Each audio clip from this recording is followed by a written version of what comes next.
A very good evening, ladies and gentlemen, and welcome to the 101st episode of the Together for Education webinars brought to you by Notebook. The last episode, where we crossed the 100th, was a milestone that we were really proud to achieve. However, more than pride, we are filled with gratitude because it is your love and support that has kept us going all these weeks. Back in April 2020, we started this initiative, Together for Education, as a platform where esteemed educators across the country, in fact, across the globe, could come and share their thoughts, their views on a variety of topics related to school education, be it curricular, extracurricular, or even esoteric ones. We have spoken about parenting earlier. However, today we look at the specific topic of parent teacher meetings. I remember as a child, these are days that I did not quite look forward to. We were very happily putting this Chinese wall between our parents and our teachers, and this is the day that seemed to break down. Several semi-truths came to light, and this was often followed by some not so pleasant experiences at home. Today, however, after attending so many of our webinars, I'm confident that the equation between the parents, the teachers, and the children have changed quite a bit. Today, the parents seem to be an active participant in the teaching learning system as partners to our teachers. So today, we shall look at the topics of parent-teacher meetings. To speak about this topic, our first speaker today is Mr. Philip Barrett. Mr. Barrett retired as the Deputy Headmaster from the illustrious Doon School in Dehradun after 44 years of serving in school education across various institutions.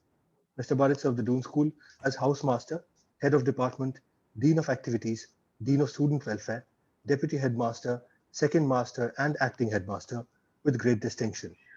He also carried out a visioning exercise for the Doon School in the year 2011 through an in-depth study of a number of British public schools and various schools in the US.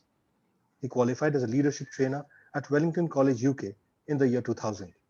He is also an athlete, an adventurer, and a naturalist, and we at Notebook are privileged to have him as a senior advisor. Sir, over to you. Thank you very much, Ubayu, for that introduction. And very good evening to the entire Notebook squad, Achin, you, Abhishek, Gagori, Meghna, and all those behind the scenes. A very good evening to our esteemed panelists, amongst whom is Mr. Sharifuddin, an erstwhile colleague and a friend, and all the guests who have tuned in. And Mrs. Sankla, very good evening to you. So in all my years as a teacher, over 150 PTMs and other opportunities to meet parents at school functions and informally at Founders, I've come to see that parents are an important part of the school system. Without them, a school would be bereft of students. And I think they must be included in all important decisions that affect the child. I have never seen parents being anything but helpful and should be represented on school boards, because being successful professionals, many of them, they come into school to help with guest talks. They offer summer intern programs to our senior students. They participate in the life of the school. And if they happen to be alumni, they also very generously contribute to the endowment funds. Many parents have become personal friends of mine after their children have passed out of school. And I will add that as a teacher at various schools, I have encountered very few parents who are difficult. Most of them have become the nicest people I have ever met. I've seen parents come in all shapes and sizes, all walks of life, and with such diverse personalities and expectations that I sometimes wondered if they weren't the cause of many of their children's problems, as well as their greatest allies. And yet, often I felt for the poor parent who was being held ransom by a controlling teenager who was making life at home miserable.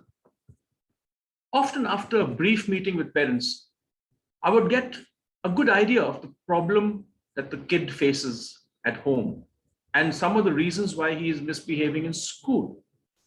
Getting to know parents is important in many ways as it throws light on the children one is teaching. It gives us teachers a glimpse of the home front and the family background, and it makes it easier to deal with the child, especially in a residential school. Marriage breakups, single parent custody issues, overindulgent parents living vicariously through their children's successes, thinking that children are clones of them, of the parents, wanting children to follow in their career footsteps, not listening to their children, comparing two siblings, micromanaging their children, and being too strict are some of the issues that I've had to deal with as a teacher. Now, PTMs are a common platform, but there are other forums as well where teachers have the opportunity of meeting parents. Now, PTMs are not simply places where you complain about children. A teacher should be well prepared for a PTM. Parents have taken the time to come for the PTM, and they don't want to hear statements like he can work harder, he is lazy, he must study harder in maths. They know these things already. I think a teacher needs to prepare for a PTM and have things to say that, mostly good things and a few negatives if you can put them in. Because what gives a parent great satisfaction is to know that a teacher cares for his kid. He's really involved with the development of that kid. He's dedicated, he's fair. And so therefore, when PTMs become just a complaining platform, then, as Shubayu mentioned, going home that evening is going to be a tough decision on the parent on the kid. So in my experience as a teacher, I have come across so many parents that I've actually slotted them into some stereotype categories. And let me say, as a caveat, that any resemblance to real parents is entirely coincidental. So one is the non-interfering parent. Now, this is the type of parent who puts his child in school, trusts that the school will do all it takes to make something of this kid. He doesn't write in, he hardly comes to school, he toes the line. He backs the school philosophy and rules. And this sort of parent believes that the less he interferes, the better for the kid. He follows rules, attends all functions, but distances himself from any interference. Then you have the absent parent. Now, these are not parents who are not really bothered about where their kid is. Sometimes they don't even know which class he's. Golf is more important, or business may be more important. And the goodies, in place of love, they turn up with money and goodies. They don't really have much time for their children, and many of them bunk them into boarding schools. They could come from broken homes. There's a divorce on the cards, and the kids go up a bit lost, unsupported, unless they have a good grandparent or a kind uncle to support them. Then you have the single parent. Often when there's trouble back at home, and the child has the added onus of handling the problem between one of these two parents. Sometimes the single parent both share the responsibility of raising a child. I've seen children raised very well, even by a single parent, some very successfully. But often the parent who is raising the child can be over anxious, overachieving, dominating, or brings their hang-ups into the child's life. These kids generally suffer and have their ways of indicating their angst and frustration by being late, tardy, poor marks, indiscipline, eating disorders. Then you have the helicopter parent that we all know about, the over-controlling, over-present, omnipresent parent, gives the kid no space, always checking up, writing letters to the school, phoning. He's the first to come to a PTM and the last to leave. And, interested in the records, gets very involved with career, the record writing and which colleges. Is more bothered about college rather than school. Then you have a very strange category called the two-faced parent. He runs with the hares and hunts with the hounds. He doesn't know which side he is. Sometimes he takes the teacher's side, sometimes he backs the kid. He backs the school in front of the teacher, and he backs the kid when the teacher is not around. Now, sometimes he promises to follow school rules, but breaks them at the drop of a hat, slips money and contraband into the hands of kids, and acts like it's the school fault. Then you have the weak parent who cannot draw boundaries, gets walked over by the children, can easily be blackmailed emotionally, manipulated, does not know how to discipline a kid with firmness and kindness, gets all confused when the child threatens to fail an exam. doesn't get his laptop. In my experience as a teacher, I've encountered a lot of weak parents who have come to me and said, how do I handle my kid? And then, these kids grow up rudderless and totally aloof. Then you have the supportive parent. This is the best type. He supports the school, supports the child. He forms the third apex of the triangle with the teacher and the child, believes in tough love, spends time on the child, is interested in his welfare, and yet understands the stresses under which the teacher and schools function. Then you have a strange category called the troublesome parent. This sort of parent raises, legal issues, threatens to sue the school at a drop of a hat, throws his or her weight around, finds fault with the teaching, the sports, the building, the water, everything. Usually supported by powerful officials in town, believes that teachers are inferior and can be bullied. These parents are often an embarrassment to their children because the other children get after the children of these parents. Then you have the pushy parent, the control freak. He thinks he can buy everything. And he wants the son to be captain, prefect. He wants all the leadership roles. He believes the kid is the best. He should come first in class. There's no competition.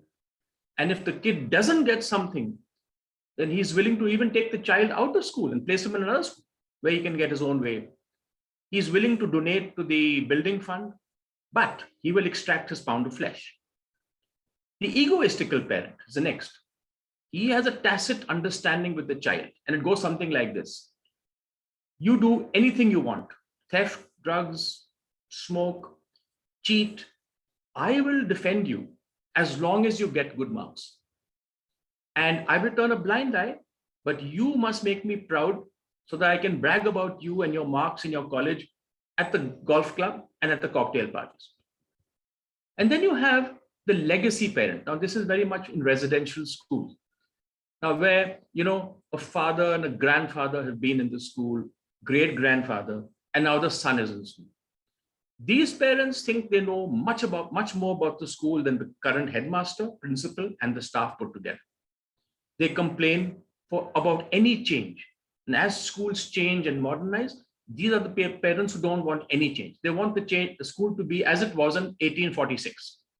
And God forbid if these people are on the board of a school. These are a troublesome, but they can be helpful if they, if the school treats them and uses their prowess and abilities. Then you have the vicarious parent. These are parents who live their unfinished life through their children. They are proud of their children, but as long as their children start achieving and doing things that they didn't do. So the children are there to finish their unfinished dreams and aspirations. So the father never became a prefect, the son has to become a prefect. The girl didn't become a school captain, the wife didn't become a school captain, daughter has to. And so this puts a lot of undue stress on these children. But to sum up, eventually we know that to run a successful and a happy school, we need to have all stakeholders unite for a single cause. And that is to raise and educate a child to be an asset for society. The parent, teacher, and school management must be on the same page and work towards a healthy and meaningful understanding through honest communication and sharing of information. This is important. I think there should be a triumvirate. Parents should not hide things about the child from us, and we shouldn't hide things about the child from the parent. Because one of the, one way I would, control a child is by saying, look, I've got to share this with your father. And he would say, sir, please give me any punishment you want, gate me for a whole month, but don't tell dad. They don't want a side of them that I know to be exposed to their parent. And I think that is the wrong thing. It's deception. A troublesome set of parents can be a principal's nightmare. And yet, good parents make a big difference between a good school and a great school. And with that, Subayu, I'm going to hand this over to you. Thank you very much.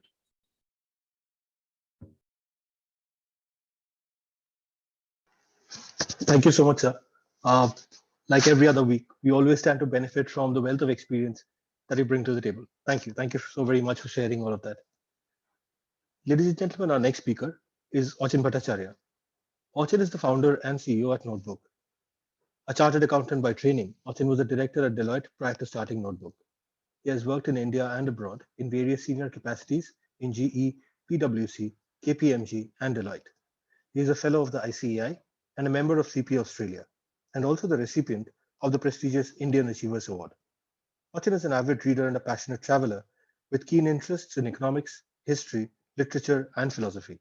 He is a regular speaker at various forums and chambers of commerce and also contributes articles to numerous publications regularly. He is also on the board of some of the most renowned corporates and contributes significantly to their brand strategies. Achin, over to you. Good evening, everyone. Shubhai, am I audible? Yeah, Achin, loud and clear. I once again welcome all of you to today's session on a topic which has always been important, but has assumed a new and interesting dimension in current times. Considering the fact that students are attending online classes from home, with parents being around with their rightful concern and curiosity, which at times make things difficult for teachers. Is this too frequent meeting doing more harm, or is it serving a bigger purpose, with parents realizing how critical and crucial the job of an educator is, which at times go far beyond imparting subject matter lessons in the classroom as per the prescribed syllabus. It also involves preparing the student for the examination of life, which is an open book examination with no defined syllabus. So is distance learning straining parent-teacher relationship? Let's take a closer look. In a normal year, a parent-teacher skirmish over discipline might unfold in slow motion through private conversations outside school hours. But in 2021, this type of discussions have become familiar to parents whose kids are learning remotely, and many teachers, if not all, whose classrooms have gone virtual. I remember in last year, September, and I'm sure many esteemed educators in this forum would have seen that video, a video of a parent angrily confronting a teacher over the teacher's comments about George Floyd's death went viral.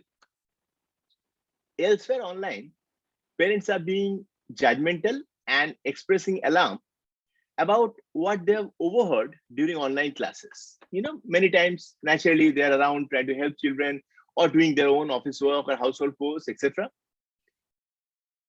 Meanwhile, in online forums where teachers often share stories, encouragement, strategies, have filled up with frustrated and incredulous posts about parents' antics, asking a child to do course during class, helping a kid in their tests, or asking a teacher to refrain from, I saw this, it's really bizarre, asking a teacher to refrain from drinking beverage near their laptop so that their own child doesn't attempt to do the same.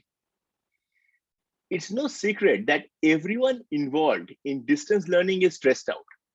Teachers are struggling to get to know students and families they have never met in real life, many cases.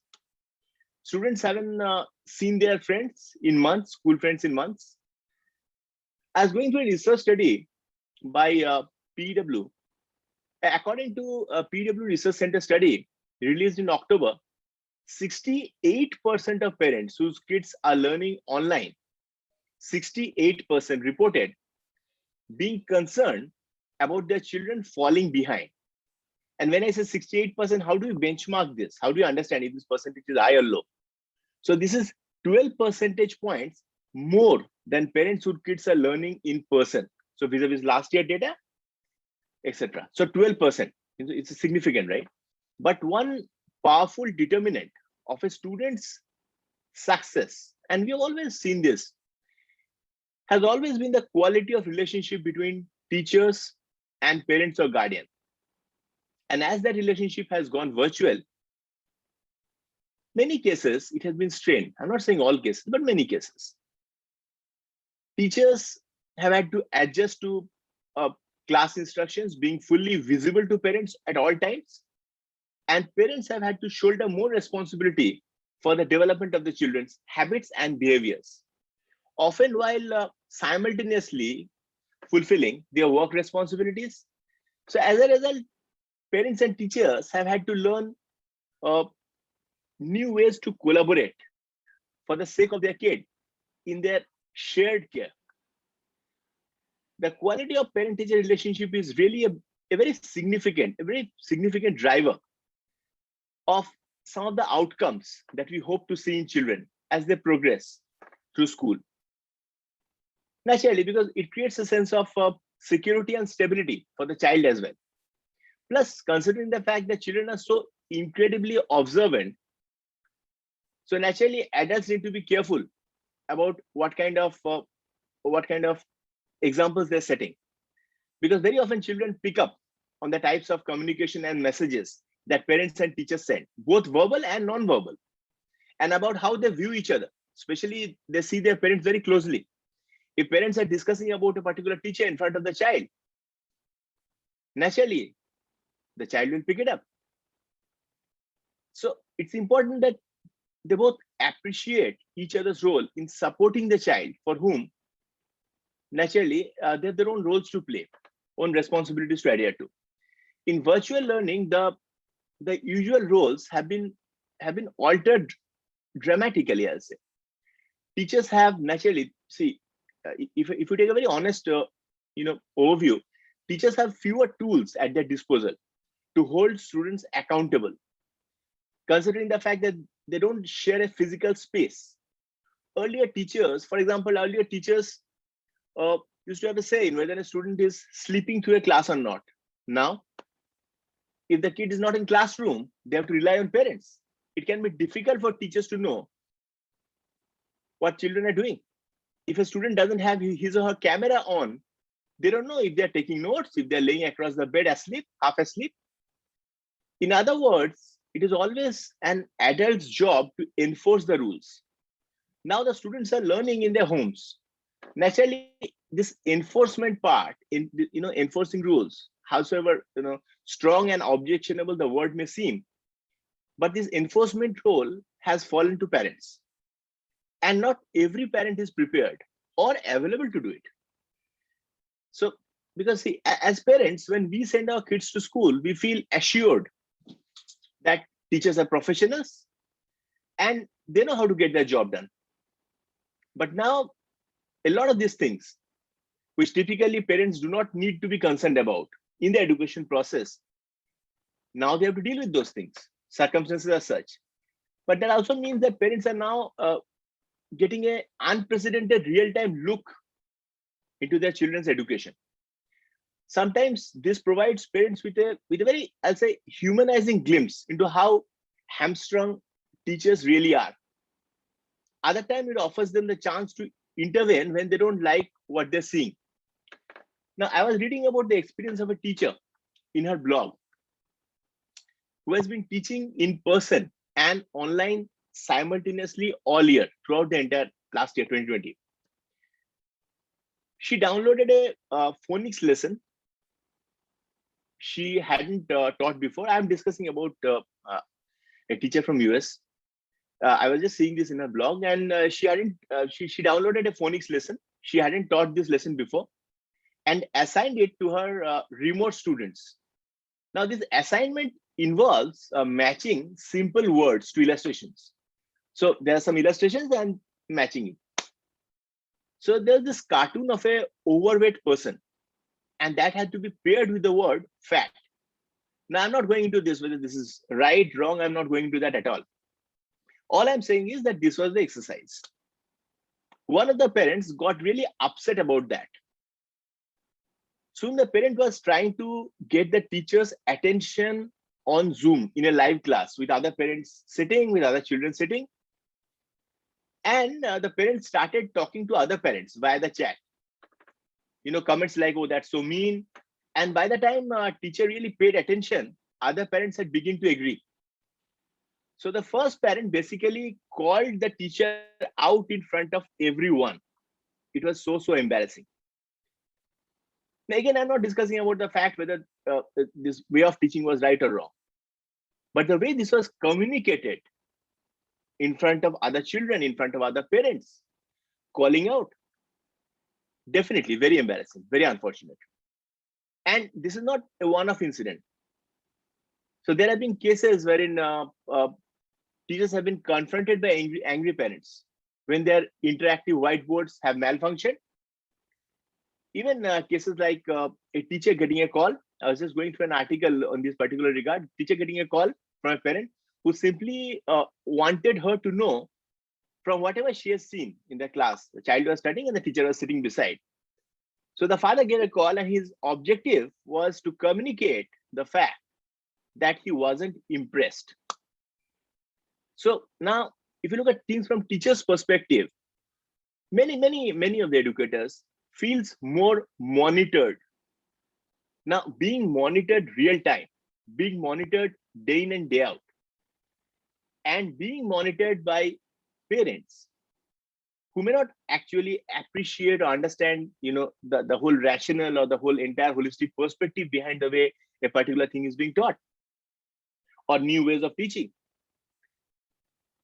So how do we alleviate some of the strain on this teacher-parent relationship?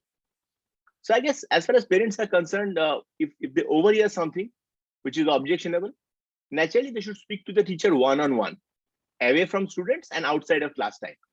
I think this is pure, commonsensical approach. Also, teachers, I think it's important for teachers to set some ground rules for onlooking parents. For example, parents are encouraged to stay nearby and make sure that kids are participating, but they shouldn't intrude in the video feed unless there's a real-time emergency, which is real, emergency in the real sense. Above all, I guess, both have different roles, parents and teachers, very different roles. Parents' role is to make sure that kids are present, awake, paying attention. And teachers, naturally, their role is to plan and provide instruction. So this persistent lack of communication and separation, very often between parents and teachers, at times may lead to breakdown of trust. Now, very often there's a blame game with both stakeholders blaming each other. And the only thing that they can agree on is that the system isn't working. Again, I'm not discussing that this is happening in every case. There are innumerable instances of excellent parent-teacher relationship, as Bert also mentioned, that many of them adding great value, even being on the board, and really trying for betterment of the children. But I'm discussing about few unfortunate instances and how they could be avoided. So I believe that, parents, and not only parents, I believe families, the entire support system of a child, they're like a sleeping giant. Once awakened to the practical challenges that a teacher faces, once they're aware about it, and the potential of their children, there's nothing that they won't do to ensure that their children receive excellent education, which they deserve, and naturally the system is bound to improve. So I think for educators, it is really important to be able to engage with them. We have a great panel today, a wonderful panel, very senior and experienced panel, and I'm sure they'll deliberate on this important issue with real life practical examples, case studies, etc. Another thing that I wanted to highlight is at times, these interactions, at times there are some difficult conversations to make. And when teachers, they're speaking to parents, they're trying to highlight a particular issue, a particular concern. That is only because they want the best for the child. They want the parent to be aware. But again, if you look at things from parents' perspective, at times it is natural for parents to become upset when first hearing about problems in the classroom. But usually the first signs of trouble are just that, early warning signs that sometimes need attention. It doesn't always mean that the child has some kind of a serious issue or any kind of disability or will fail on their grade or will never catch on, nothing like that. It could be it could be just that the problem is easily solvable, easily solved. Something like his homework coming home from school, is the homework making its way back to the teacher? The teacher might have some ideas on ways to help. And school often have resources, but the parent also needs to be receptive enough to have a conversation. Listen to things with an open mind, display that kind of maturity. Probably the biggest mistake, I think, for parents, again, is assuming that the teacher is wrong without giving a proper hearing. Now, no one wants to hear that the child is having difficulty. If it's a difficult conversation about a child's learning ability or any other issue, it is natural to seek another explanation. So very naturally, it's very easy to shrug it off as maybe poor teaching or inaccurate evaluation of the student. While teachers may not have enough information to figure out why a student is having problems, they can usually make, a comparison with classroom standards. They're aware about the fact that, okay, at a particular grade, at a particular age, these are the kind of learning traits that a student displays. So it's really important that teachers and parents see themselves as collaborators and not adversaries. I think some things which are really important is avoiding angry or apologetic reaction. Instead, say for instance, if a teacher is coming with an example, I guess parents are expected to, a teacher is coming up with an observation, I guess any rational parent will ask for examples and also ask about what is being actually done about the problem. What is the strategy that the teacher proposes? What is the action plan? And when I say action plan, it includes role of both parents and teachers, steps that should be taken at home and steps that should be taken at school. And also schedule a follow-up conference. So one is we decide, okay, fine. Or one is we mention, okay, this is the issue and this is the action plan. But where do we go from here? At times, it's difficult for parents to absorb too much at one time. But still, when a teacher is taking the effort to make a difficult conversation, I guess his or her honesty needs to be really appreciated. And for teachers as well, I think it's really important to cite examples. Really very, very important. So that parents can relate to the issue. So I think these are some important aspects. Another very interesting thing that I saw is student-led conferences gaining a lot of traction, especially in the West. A meeting with a student and his or her family, and teachers during which a student shares his or her portfolio of work, especially in little higher classes, early years of college, and discuss progress with family members in front of teachers. So the student facilitates the meeting from start to finish. So it can be implemented at all level, even K-12. And I'll call this a very powerful tool for improving students' engagement.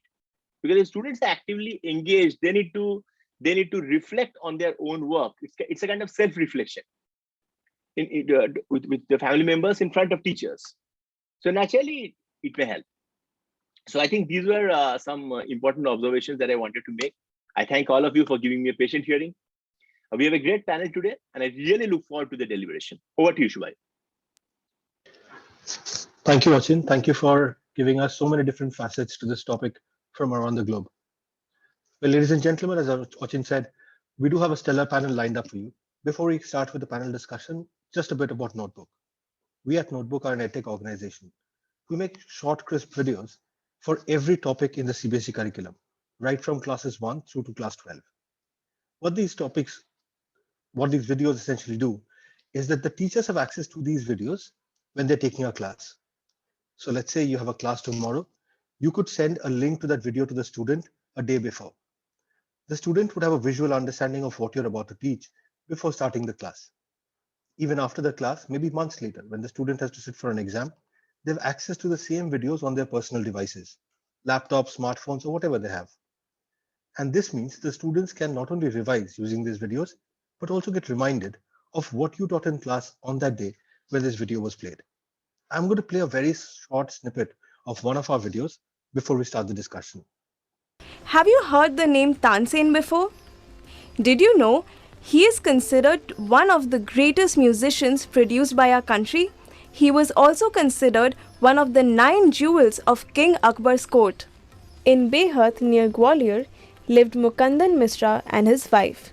Their only child, Tansen, was a very naughty boy. He would run and play in the forest. Soon, he learned how to imitate the calls of birds and animals. One day, the famous singer Swami Haridas was passing through the forest with his disciples or students. They decided to take rest in a shady grove. Tansen saw the strangers in the forest. He decided to scare them. Hiding behind a tree, Tansen imitated the roar of a tiger. The disciples scattered in fear. Swami Haridas told them that tigers were not always dangerous and decided to look for the tiger. Soon they realized that there were no tigers. The naughty Tansen was found hiding behind a tree. When he was brought before Haridas, he did not punish Tansen. Instead, Swami Haridas went to Tansen's father. He told Mukandan Mishra that his son, although naughty, was very talented. Swami Haridas offered to make Tansen a singer. From the age of 10, Tansen lived with Swami Haridas. He learned music for 11 years and became a wonderful singer. Sadly, however, Tansen's parents soon died. Mukandan Mishra was greatly devoted to Muhammad Ghaus, a holy man who lived in Gwalior. It was Mukandan Mishra's. Well, ladies and gentlemen, that was a little snippet of one of the notebook videos. On our website, www.notebook.school, you would find more than 10,000 such videos at your disposal. Well, with that done, it is now time to introduce our panelists.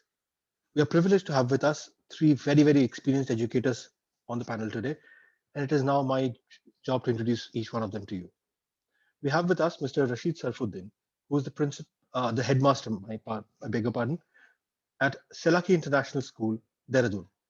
Mr. Sarfuddin holds a master's degree in history and is an alumnus of St. Xavier's School, St. Stephen's College, Delhi, and the University of Delhi. He also has a degree in school management and international education from the University of Bath, the United Kingdom. His teaching career spans over 22 years across renowned institutions like the Lawrence School, Lovedale, Assam Valley School, Guwahati, and the Doon School, Dehradun. Mr. Sarfuddin served the Doon School as history master, assistant housemaster, and housemaster before he was appointed headmaster at Selaki International School. He made history a popular subject choice for students at Doon due to his energy, commitment, and innovations. He also introduced the Model United Nations program in the school in the year 2004, which is ranked as the largest high school MUN conference in India. Mr. Sarfuddin has been interested in and studied the education of marginalized communities. He has presented papers at various seminars on this subject.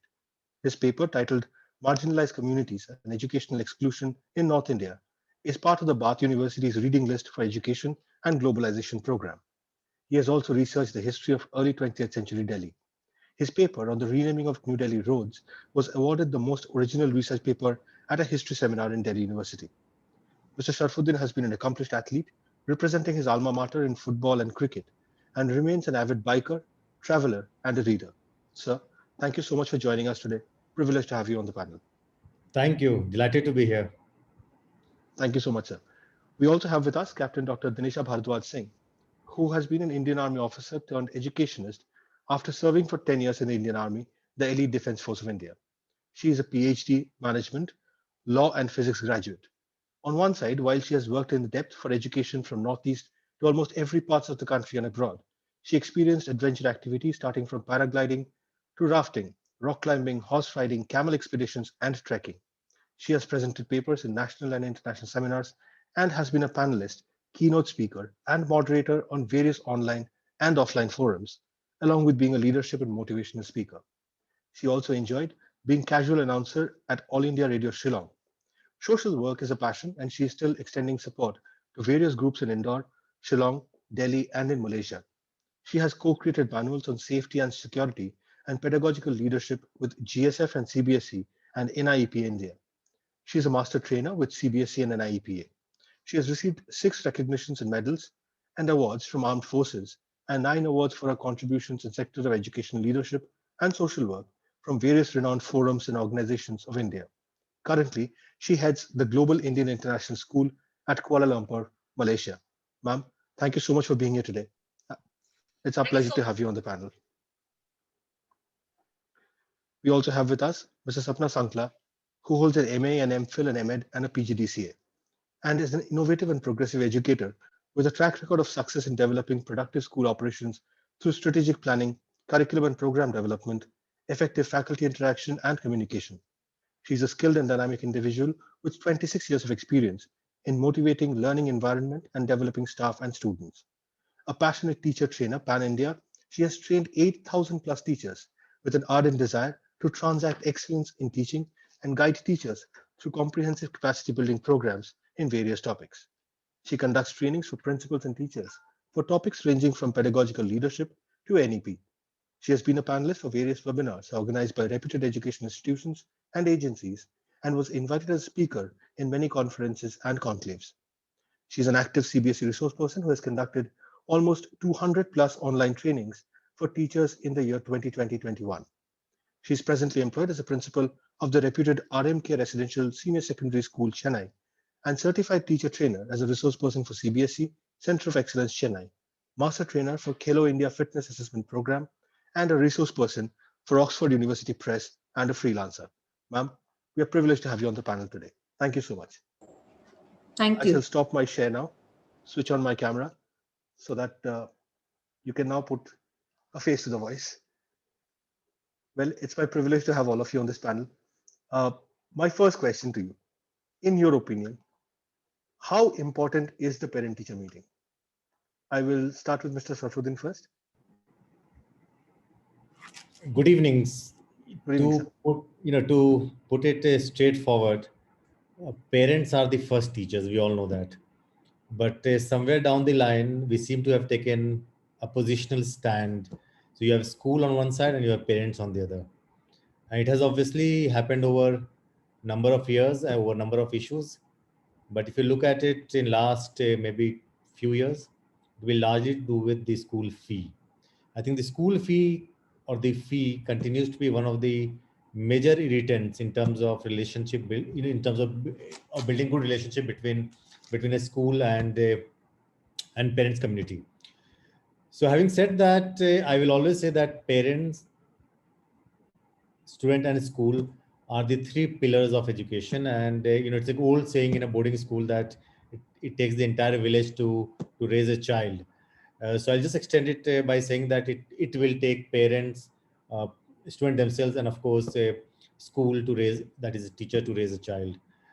So we must admit that. And I must also tell you that for most of the parents themselves are very educated. They are well read, they're doing well in life. At least those whom I have met at Doon or at Selakui. And so there's no reason that one should take any kind of oppositional stance with parents. One must also learn to be very patient with parents. You have to understand that you have thousands of them in your school if it's a day school. If it's a boarding school, you'll have few hundreds. But nevertheless, everyone has an opinion right now. Everyone has an opinion on politics, everyone has an opinion on economy, everyone has an opinion on how COVID could be managed in this country. So I'm sure parents will have an opinion on how their own child should be educated. And the school should respect that. I think it's an important part of that philosophy. Parents teacher meeting is just one part of that engagement. And personally, I'm not in a favor of a very structured parent teacher meeting that I have known when I was a kid myself. And that was probably once a year a parent would come to school with me, and that's about it. Things have changed. Things have changed largely because of the use of technology. Things have changed because over the last 20-25 years, school and parents both have realized that raising a child is not just one's job, but a partnership between different groups or different substitute is important. I remember there was time when you had parents dropping a child in a school, let's say especially in a boarding school, and then will probably come and meet once a year maybe, or in some cases I remember some would come and pick them up when they leave school. But this was about 25, 30 years back when there was only one telephone in headmaster's office, and there used to be one, telegram probably would only come for something that was very, very critical, and they were letters.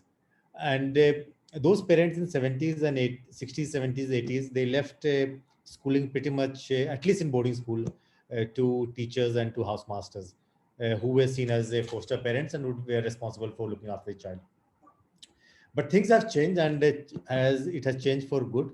As I said that, nowadays you have nuclear family, you have one child, maybe two children, and it's important that parents would want to know how the child is faring, and it's also important that they should know, and they should be given an objective view and analysis of their child. So parent teacher meeting is just one platform, but one could stretch this association in many ways.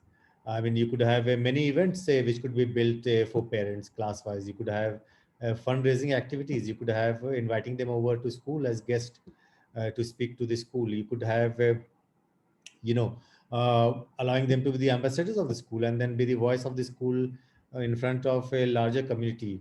So there is one school of thought that would say that keep parents away from the school.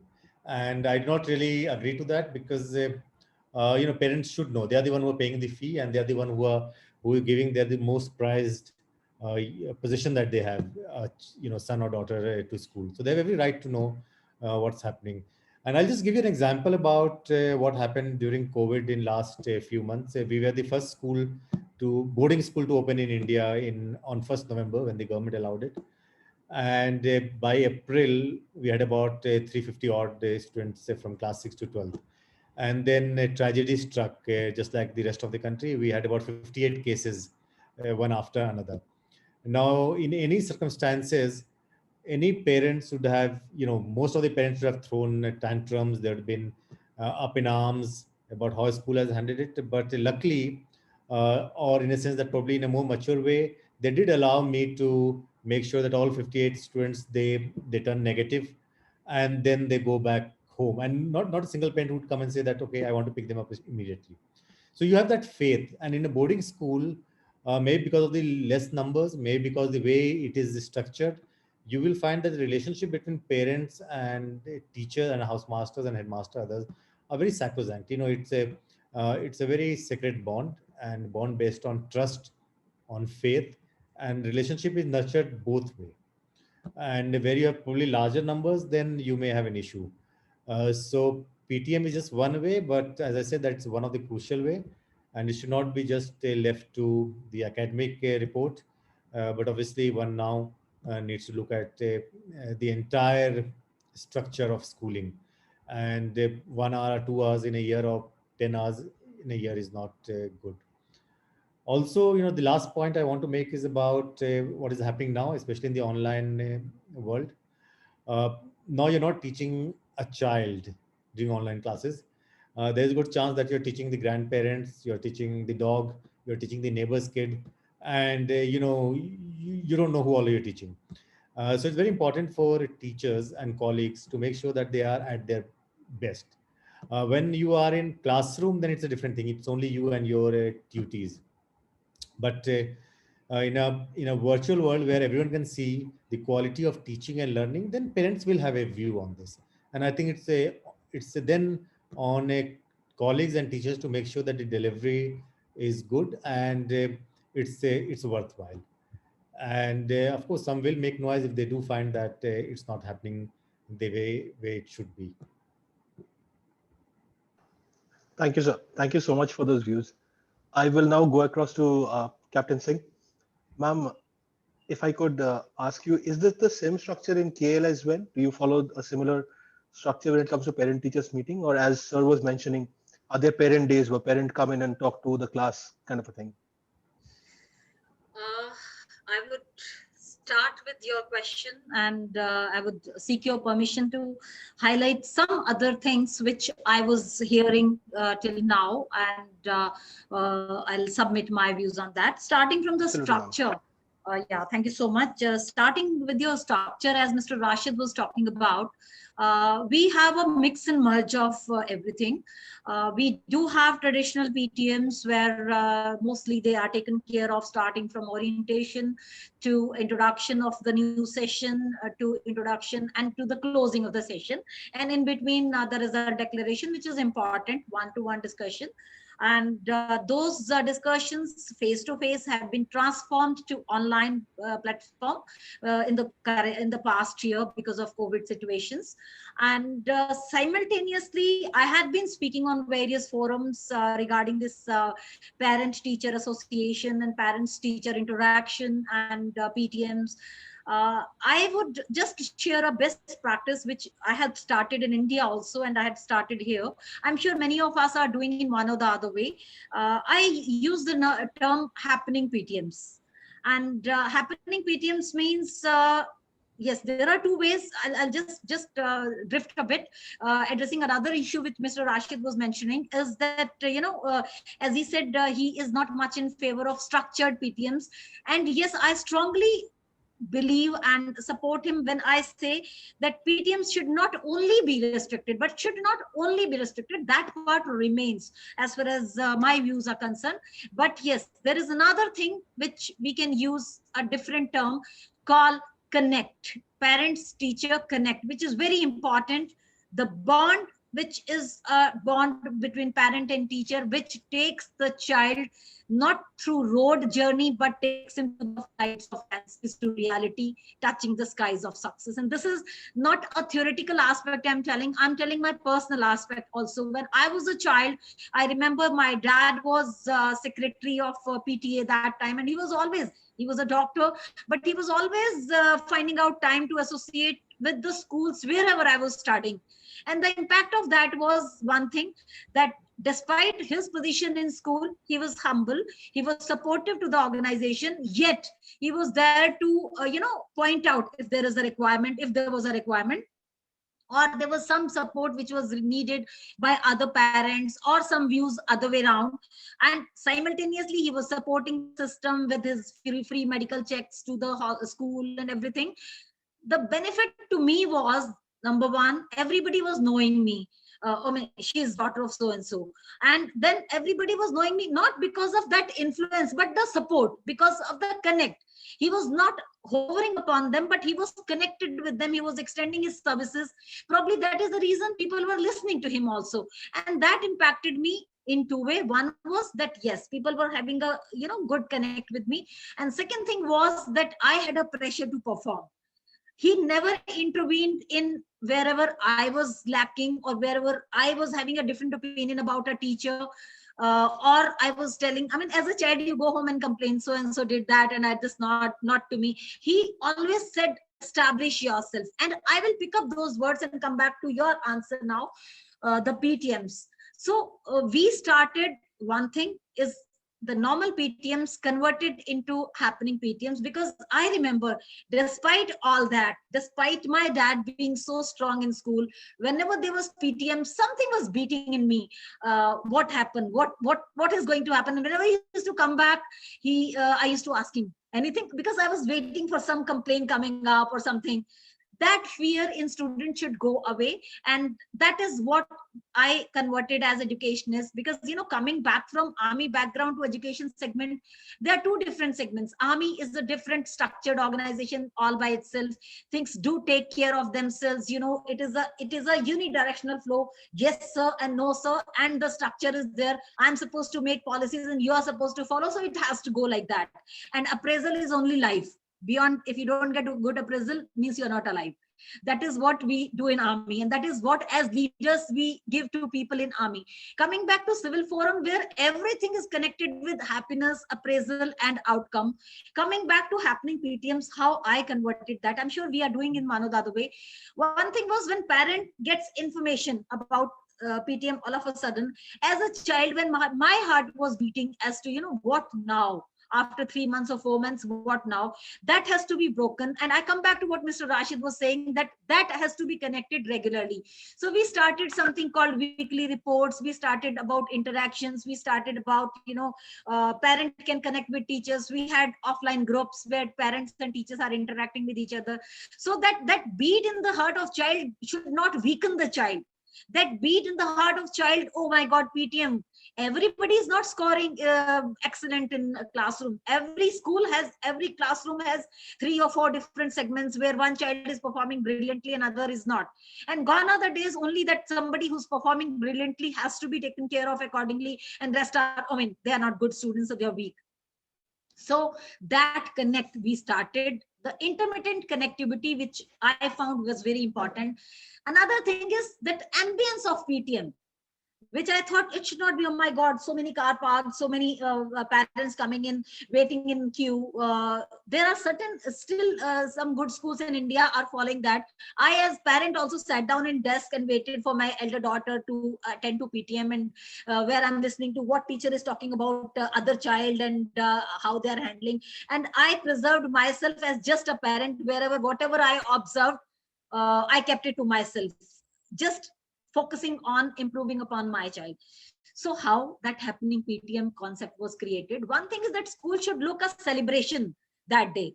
So we started a fest, a sports event. One side football is happening, one side there is a fest.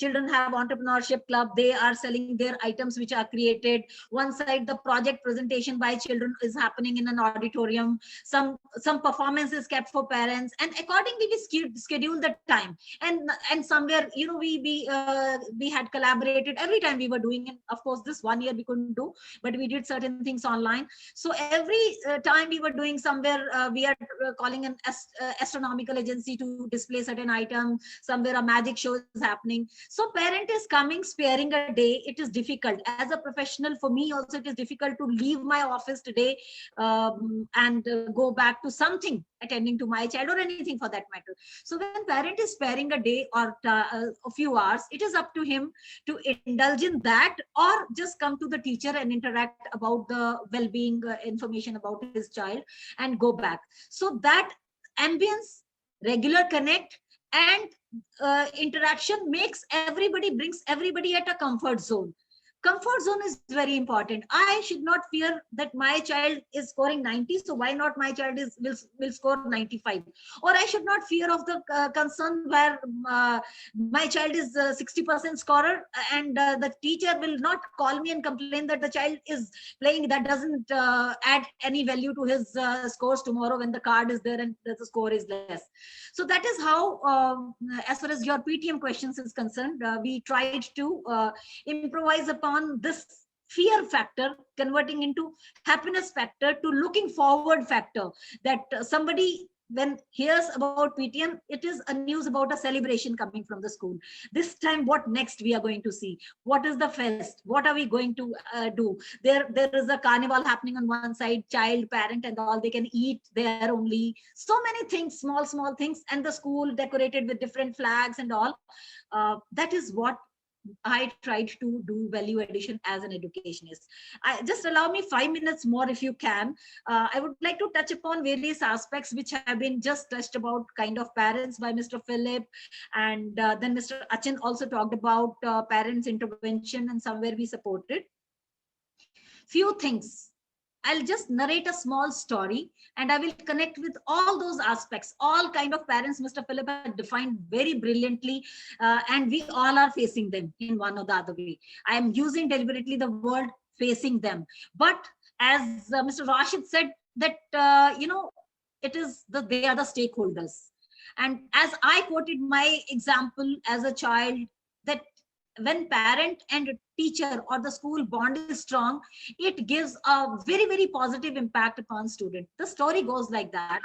A child who's been brought up nicely with a lot of values in family sees an egg shell breaking and insect trying to struggle to come out of that. And the child feels pain that, oh, I should go and help. And the child slowly breaks the shell of the egg.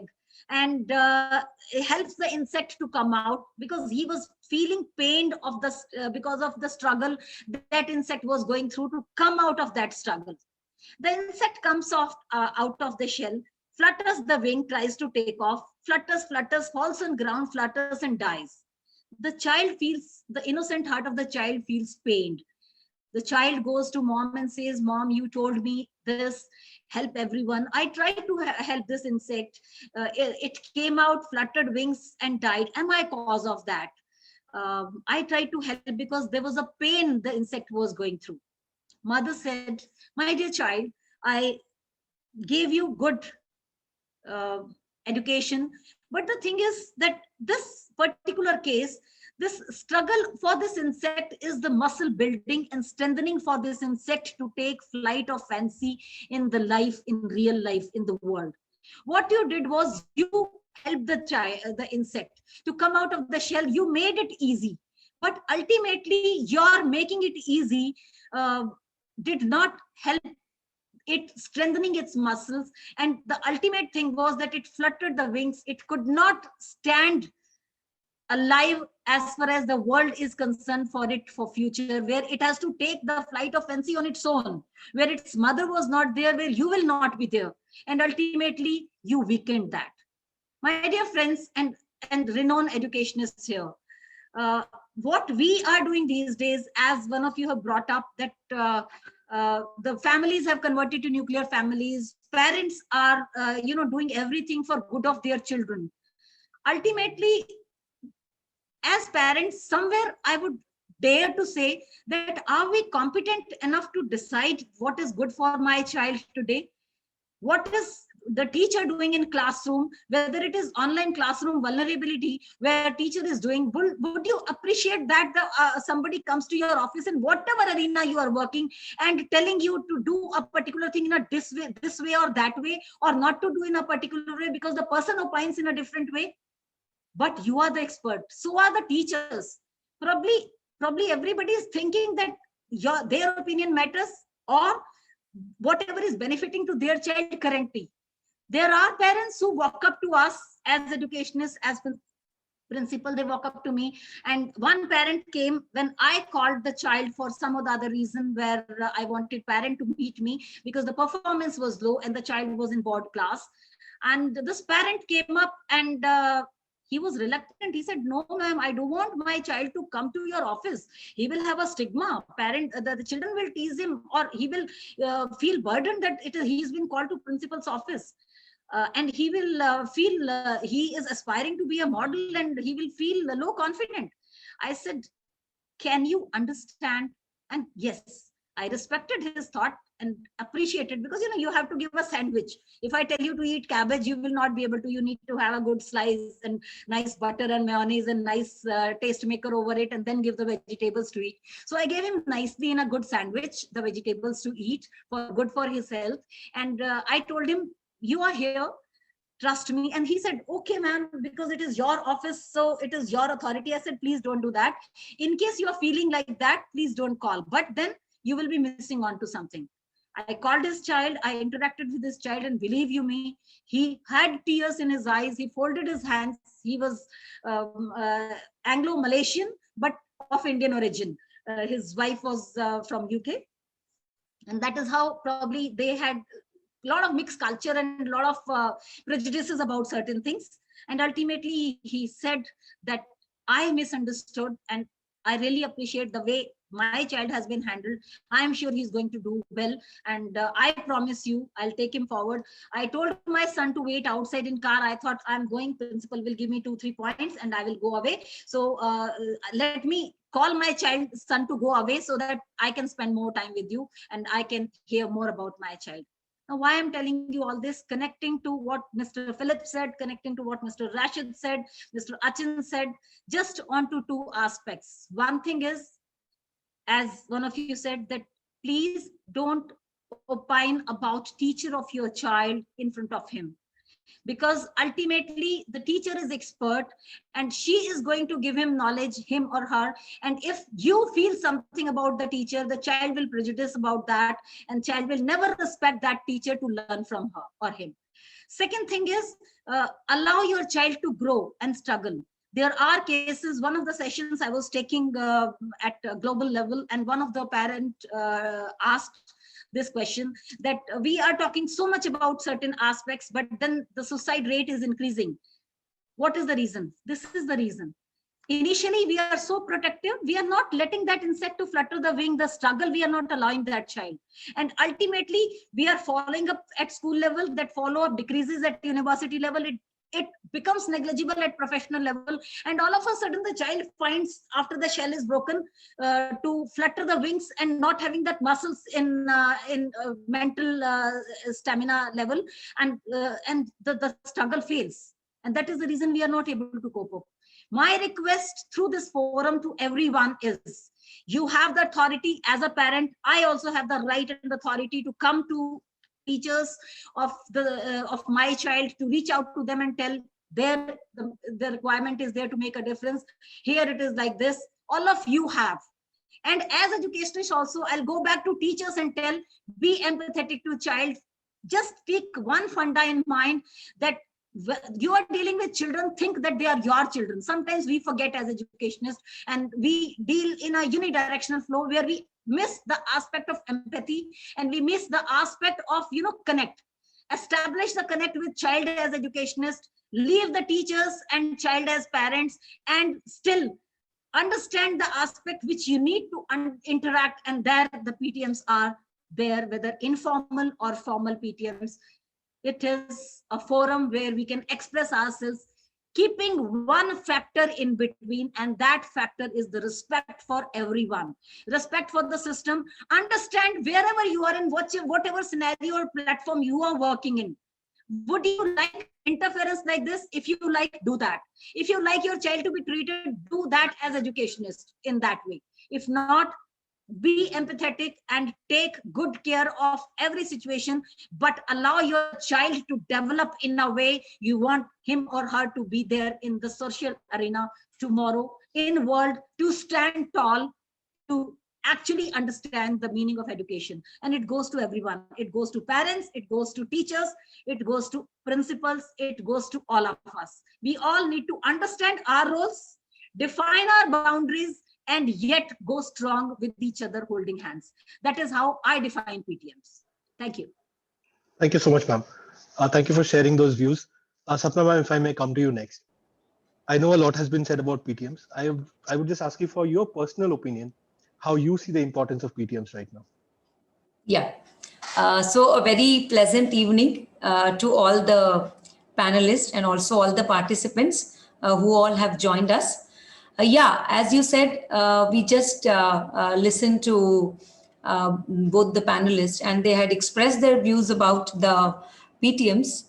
What I feel is parents are an integral part of the school ecosystem, and their role as a stakeholder is of paramount importance when it comes to the school system as such. And yes, I do agree that the PTMs are again a very, very important part of the school system because as one of the panelists just now mentioned, it is all about the connect. And yes, even in my school, we used to call that as a parent connect program because, basically the purpose of a PTM is how connected we are with the parents. And it's a rapport building exercise for all of us, for the teachers, for the management, and for everyone. And yes, why PTMs are so important? They're important because, as I told, yes, it is a way of connecting, and every parent has got the right to know, to understand the academic progress of his or her child, and not only the academic progress, but also the physical well-being, the mental and the emotional setup of the child. That is possible only when there is an interaction between the teachers and the students, because as you know, students spend more time in the school rather than at home.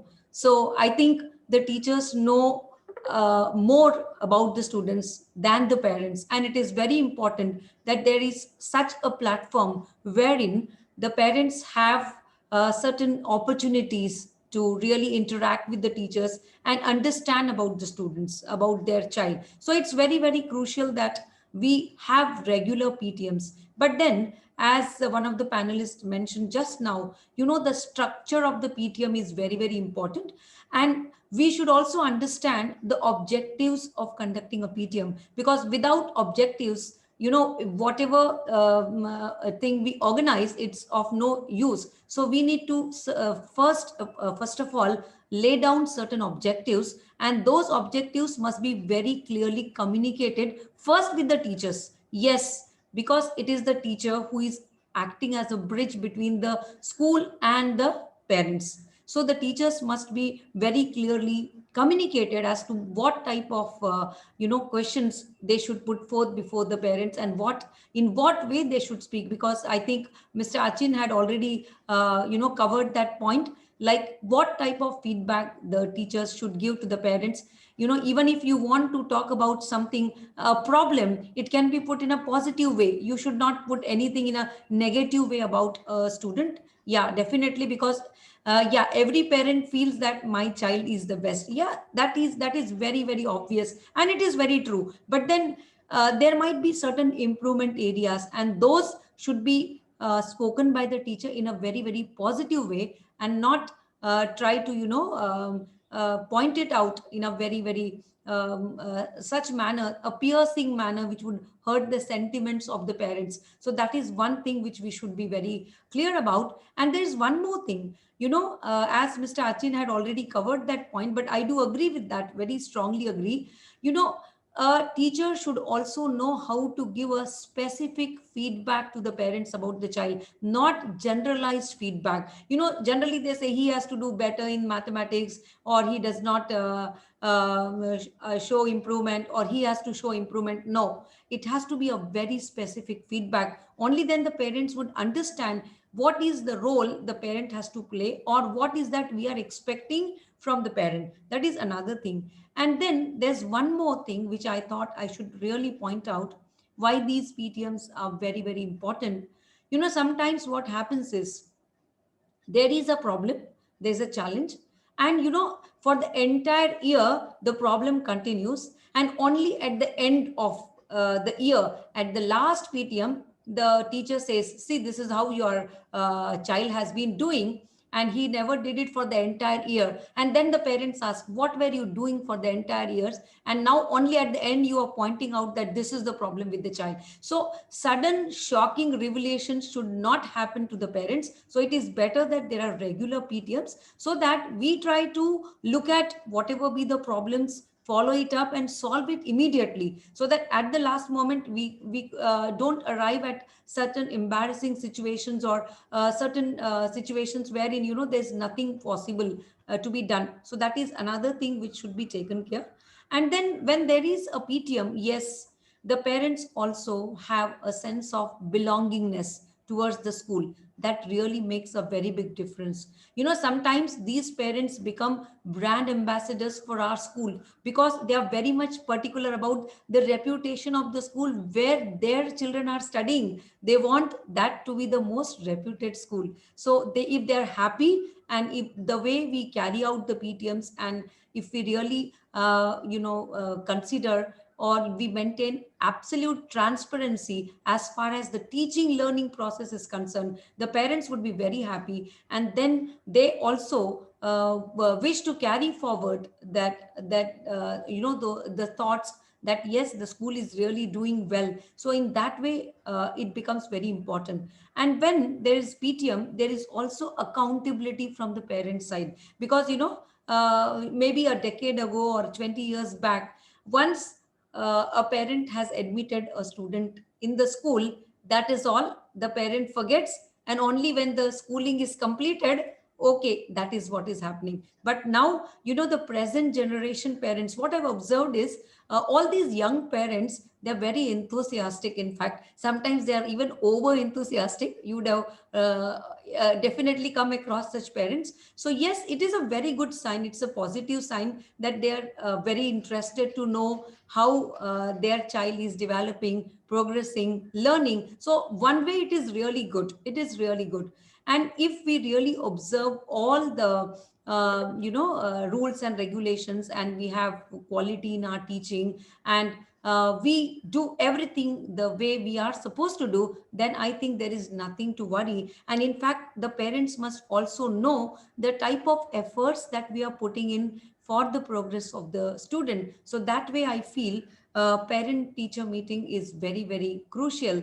And if I look at the online mode, yes, as some of you had pointed out, yeah, it's like every day the PTM happens, because yeah, every day there is the parents would beat the teachers, because because the concept of a schooling from a brick and mortar structure, it has become a virtual learning environment. And in this type of setup, the teachers have entered the drawing rooms of the students, and it's vice versa. So I think now there is no dividing line as such in between the school and the home, because it has become one and the same. So at this point of time, I think yeah, it's very, very important that parents are aware of certain things, and we can definitely have online parent teacher meeting. We had been conducting it in our school for the entire academic year, the last academic year, where we had these online parent teacher meetings. And yes, it really worked well, because that's the only choice available to us. So I would like to conclude that yes, the parent teacher meetings are very, very crucial. And I think that that particular thing would make the distance between the school and the parents, it would bridge the gap. And then, as I say, the parents would really become very, very happy with the school, and we can create such happy schools because of that. Thank you. Thank you so much, ma'am.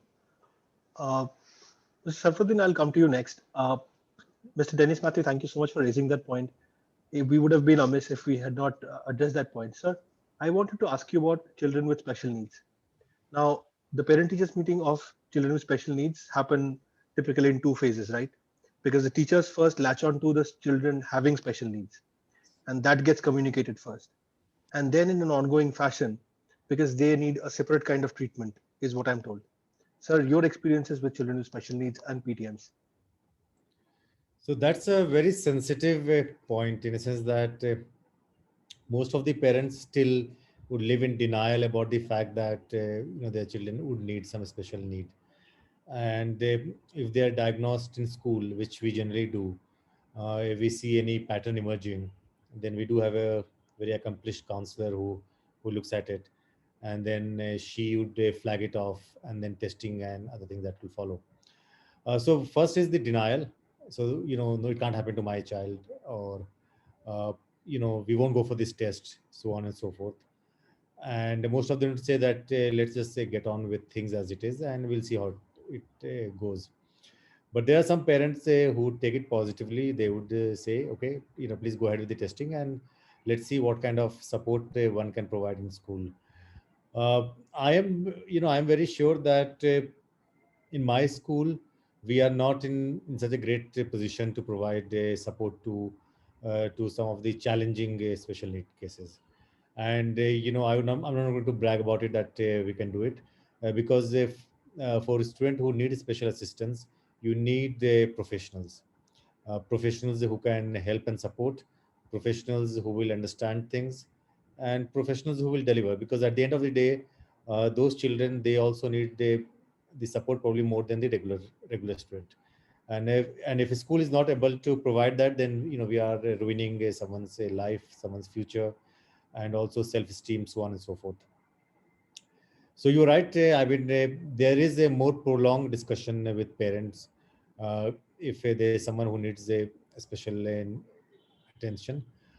Some of the regular ones are quite easy. I mean, dyslexia, so on and so forth. People wouldn't really. It's not really seen as a special need in that way compared to the others that we have. But we do have our challenges, and you need to have a special educators on your team if you want to deliver this. And if you don't, then you shouldn't have them. It's a good idea to be honest in the beginning, and not to play along. But my advice is that every school should have a special educator. I think, and not just one. Depends upon the class and subject. You will probably have to have an entire team of it, if the resources and governance allows it. If not, then one should not have them. Simple as that. Wonderful, sir. I love the binary approach to it. If you can't do it, don't mess around, leave it alone. I think that's a very fair call to take. Captain Singh and Sapna ma'am, I have the same question for both of you because it's a question that's more pertinent to both of you because you run day schools as opposed to Saifuddin sir, whose school is completely residential. Sapna ma'am, is your school also completely residential? My school is complete boarding, complete residential. Complete board. Okay. So, Dr. Singh, this is more from your perspective because your day-to-day ongoing classes, which are online, have now had parent-teachers meeting at every class, right? So, how does that affect schooling? Do you see a lot of helicopter parenting? Do you see parents getting more involved, and is that a good thing, bad thing? How do you take that? Very pertinent question as per the need of the hour. Online classes are actually, I used to call it when the things began, that it is a PTM every day. And that is how we started.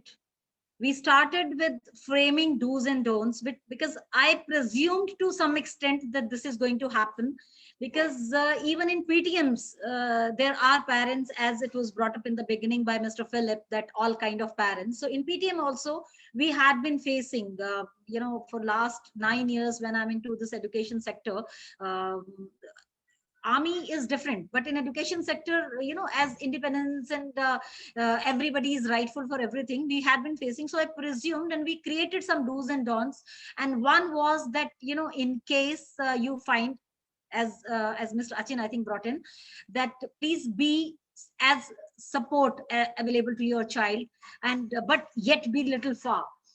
That was one. And another thing was that should you have any such observation where you find that something is not going your way, or your child is facing problem, you are requested to approach teacher on one-on-one approach and refrain from interacting in class. Classroom is a private space for child and teacher, and take it beyond four walls. There are invisible four walls in the classroom, yet it did not happen. There were cases where parents intervened the teacher in between. There were the cases when a parent stopped the teacher and saying, you're teaching this in wrong way. And when we analyzed, we very coolly analyzed such situations, and we called those parents, interacted with them at coordinators level or at teachers level, and we made them understand, keeping our prerogative as well as our boundaries in mind, and made them understand. And it has decreased to that level, I can say 99.99.9%, but yet that 0.001% still persists. Over a period of 1 year, there was a lot of R&D which happened. There was a lot of such cases which came forward. And on the contrary, it actually depends upon the maturity, if I can use this word, maturity and understanding of parent. There were parents, I will just quote, last year, the Deputy High Commissioner of Embassy, she shifted her children to our school because she's aspiring her children to be a civil servant for tomorrow. So she shifted our school, the children from IGCSE to CBSE, and we are one of the two CBSE schools here, and we have two CBSE as well as IGCSE. So she shifted to CBSE, and she was also closely observing, and her parents were there with her, who were again retired civil servants. They were observing the classes, and believe you me, the amount of appreciation she writes on our portal and on our website is tremendous. And on the contrary, and she's appreciating to teachers, she's never taking liberty of being what she is. And irrespective of that, on other side, there was a case where a class 2 parent of IGCSE barged into class, not only in one occasion, and it was brought to me after teachers tried to deal with it and they could not succeed. And then it was brought to coordinator, and coordinator tried to deal with it, and then it was raised the level, and then it came to me.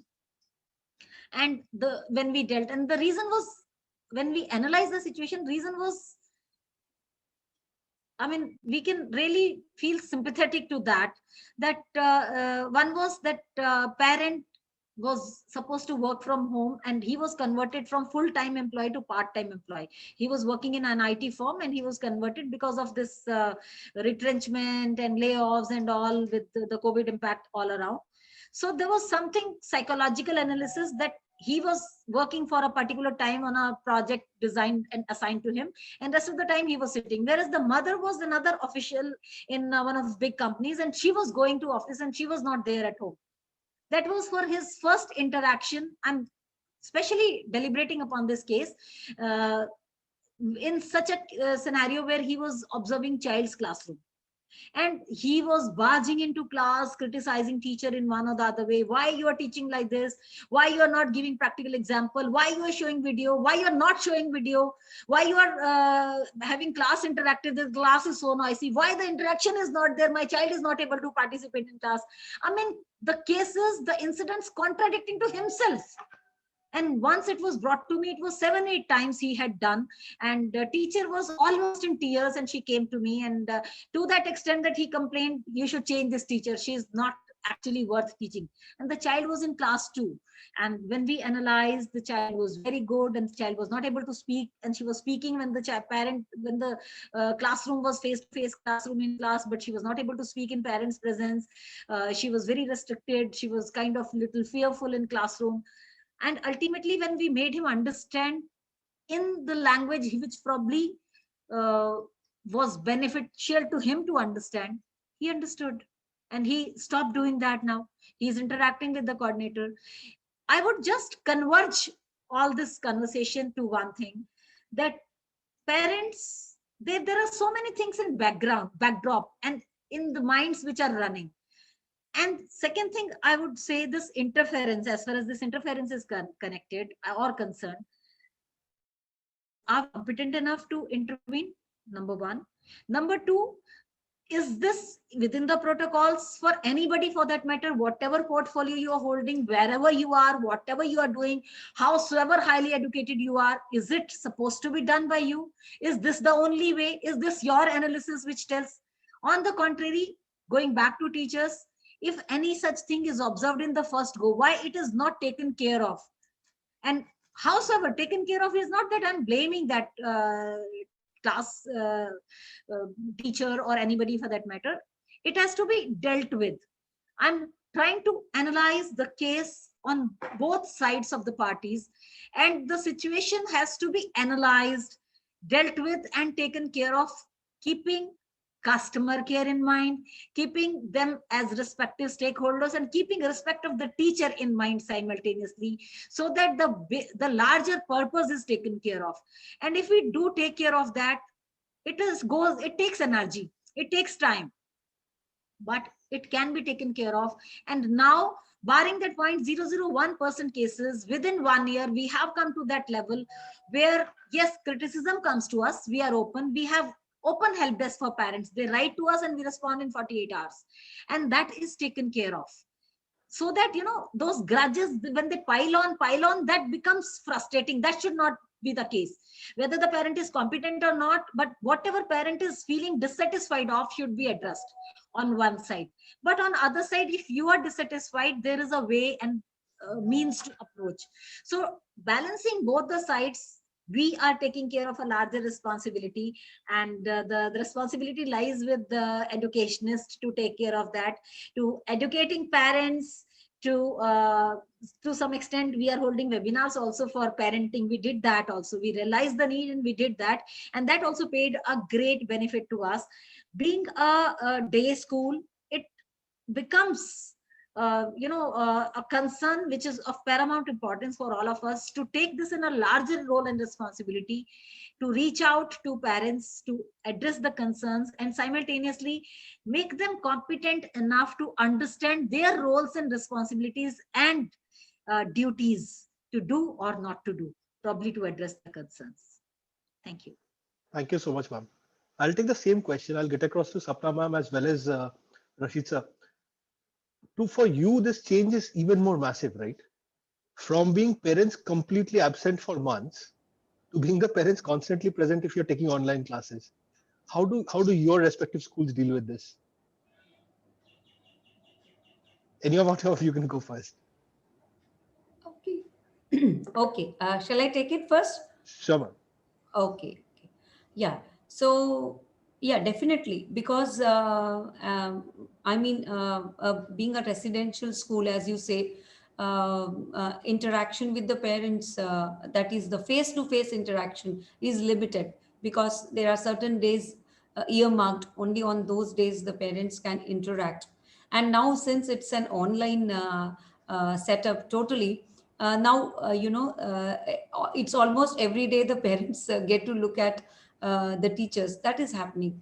But if I look at from my school point of view, it had been a very very positive and optimistic thing for us because the teachers, I mean the parents, they really realized how beautifully and with a lot of dedication and effort the teacher takes the classes. So they had giving because we had been taking regular feedback from the parents through Google Forms. So it's almost every monthly once, that because Google Forms are very powerful way of getting feedback from the parents, and they feel it easy also. So when we just took those elaborate feedback from the parents, we understood that the parents were really very happy because they got to know how the teacher is taking classes, how the efforts they are putting in for the students to make them understand. Because so many of our teachers, they are very proficient in handling online classes, and they use various tools, so many online tools which are very effective. So in fact, in the virtual PTMs what we organized, many of the parents shared their experiences that they are very very happy the way the teachers are teaching to the students and the way they are taking care of the students in the classroom. But there was one more thing which really we wanted the parents to really involve. That was the question of integrity, because I'm sure that across the country, not only across the country, across the world, we all are facing problems when we conduct online examinations, because it is a question of integrity which our students must really learn. And I think there the role of the parents become very very important, because it is online examination, and there are different ways, and our students do know how to elicit answers. So in this particular point, we really sought the support of the parents, because students should have integrity in the examination. That is one point. The second point is regarding students becoming self learners. Yes, the teachers are going to provide support through resources, through different means, through online classes, through offline classes, through Google Classrooms, through videos and whatnot. But then the students should know that there is something called as self-learning, and they have to be the masters of their own learnings. And especially we found this at the senior secondary level. The parents were very very very much worried, because they say that most of the students, they just lock themselves inside in the pretext of attending classes, and most of the parents felt that they did not have any control over their students, and they were really very very happy that you had been really taking care of my child so well, disciplining them in every aspect. So I think they said hats off to all the teachers, because they are doing a wonderful job. And I think it was a very very positive thing that had happened. But yes, as you say, there's always the other side of the coin. Sometimes we may have such instances wherein the parent, that troublesome parents, as Philip sir had rightly pointed out, they seek to always find some or other fault and try to say that something is not going right. And yeah, and there might be certain, because when you are handling senior secondary students, yes, the teacher has to really be very very patient. She has to control all her nerves, because at times students tend to do a lot of things which are undesirable. So those challenges are really there. But I think with the support of the parents, it is very much possible to see that we achieve the outcome of whatever is the desired outcome, even in the online classes. So that way it was really very helpful. Thank you. Thank you so much, ma'am. I think across to Rashid sir, is your experience very similar, sir? Quite. I would say that I still get, I get calls now to talk to the kids, and they say that, so one of the thing about boarding school is that after a point, parents realize that it's not that the kids listen to us, but they listen to their teachers and housemasters more. So you get a call at different time that, sir, please talk to him. He will listen to you, or please make sure that he does this job. So it's becoming more challenging for us now. So we have to manage at home, and sometimes I have to say, oh, like he's at home, right, with you. So why don't you kind of just wake him up from his bed and make him sit in front of the laptop? No, sir, we also have to work. Doesn't listen to us. This that kind of thing.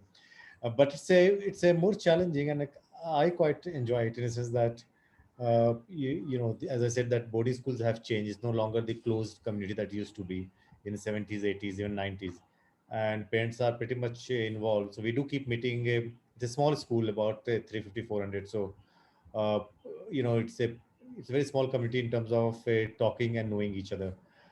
So it hasn't really changed much. I think it's quite okay. Wonderful, sir. Thank you so much. This has been a fantastic discussion, and I wish we could go on, but because of paucity of time, we'll have to call it to a close. I think Achin will have a lot to thank for in his vote of thanks. It has been an absolute privilege to host all of you. Achin, over to you for the vote of thanks. Yeah, I think really wonderful discussion. Must appreciate, and great exchange of thoughts. I think, and I really thank our esteemed panelists for their views and for examining the topic from different perspectives. Captain Singh, I think, ma'am, you made some very valid points, very good points, including, I think, the bonding that you spoke of, and how it really helps a child. Giving your own example as a student, I think it's a very, very valid point. The strong bonding, and also the concept of happening PTMs, and the entire concept around it, including creating the ambience and the celebration, maybe various events going on, parents having a choice to attend them, etc. And also the last point, I think, that really stays with me, you also mentioned something which is very, very important: respect for everyone. So this is a relationship of mutual respect, no doubt about it. Thank you, ma'am. Sapna, ma'am, thank you so much. I think Parent Connect program, the name itself, I really like the name, starting with the way you articulated it. And also, I think one thing that really stood out is the way when you were discussing the topic, you really emphasized on positivity a lot, which I really liked. Discussing about improvement points, even while making a difficult conversation, and not speaking in a more piercing or negative way, because naturally these are very, very sensitive issues. So I think positivity is something that really stays with us, and also with the esteemed educators today evening in this forum, and sense of belongingness. I think, and parents being brand ambassadors, this is something that Rashid sir also discussed when he started discussing this topic. And I think really very important. If parents are happy, then naturally they're the biggest brand ambassadors for any school. They can go around, and actually their own children are studying in a particular school. I think they're in the best person to discuss about the school, to advocate for the school. So I think very, very important. Rashid sir. Sir, I really liked the way you articulated on the concept of boarding school, and also the journey over the years, how it was earlier and how it is now. And also housemasters being foster parents, etc. I think very, very important. Now, also some other great points you made, including I really like the way, what you really said is being honest is really important. If we don't have something, then we don't have something, but being honest, I think that really sticks with us.